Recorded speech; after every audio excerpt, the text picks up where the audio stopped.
নমস্কার বন্ধুরা, আমি আজকে গন্ধরাজের ঘোল করে দেখাবো।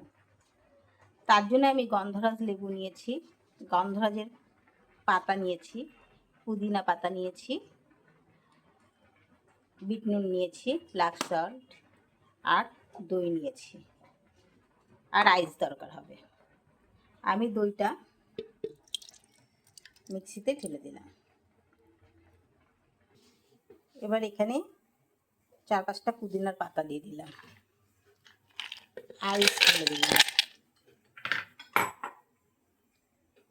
লেবুর রস দিলাম, 2 চামচ চিনি দিলাম, বিট নুন স্বাদ অনুযায়ী, 1 চামচ মতন বিট নুন লাগবে এখানে।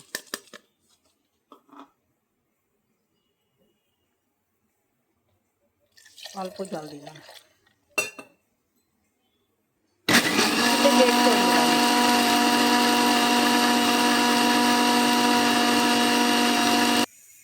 গন্ধরাজ লেবুর পাতাটা দিলাম,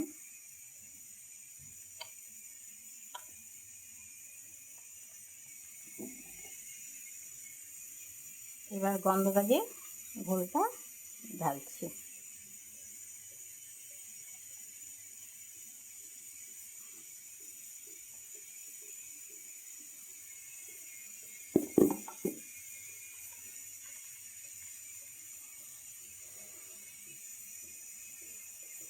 এখানে গন্ধরাজ লেবুর খোসার যে ইয়েটা, সেই খোসাটা দুর্দান্ত স্বাদের গন্ধ হয়, মানে এত ভালো লাগে যে মানে বোঝার নয়।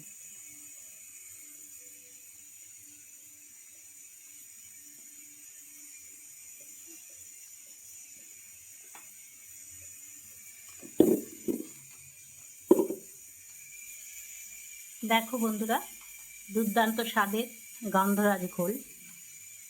এটা যতক্ষণ না খাবে ততক্ষণ বুঝতে পারবে না এটার টেস্টটা কী। দুর্দান্ত টেস্ট হয়। তোমাদের যদি ভালো লাগে লাইক করো, কমেন্ট করো, সাবস্ক্রাইব করো। থ্যাংক ইউ, ধন্যবাদ।